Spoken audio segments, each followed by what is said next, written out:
tem encontro interparlamentário, não se chama EPCO. Anto Eden, nós papia junto com o parlamentário de Aruba, Sint Maarten, nós mesmos, e Holanda,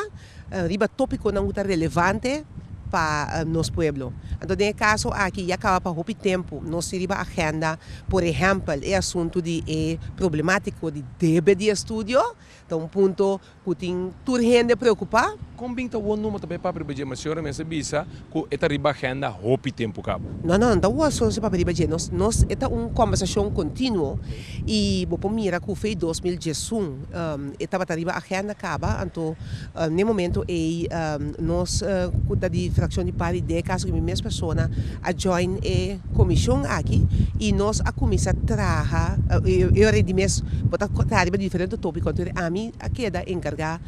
com a parte para questão é parte de estudos schulden problemática que nós estamos chamando. Nós começar uma conversação mais concreta com o outro parlamentário na toda Islândia e tudo caminho tem problema na toda Islândia tem estudante na ex-estudante não que tem problema com a debe. Agora aqui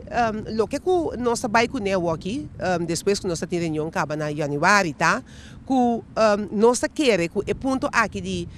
problemática de debe mas se quer riba ainda de parlamentário não de interparlamentar overleg mas se quer tem ponto não que nós temos que atender aqui na Kosovo entre outros é deurwaardersverordening caminho que nós mira que tem buraco dentro que etapone que tem caminho que deurwaarde não vai roubar para o que trata cobramento e também gasto na rondô de débito mester atender esse é um ponto que papai que o ministro acaba tocando de je então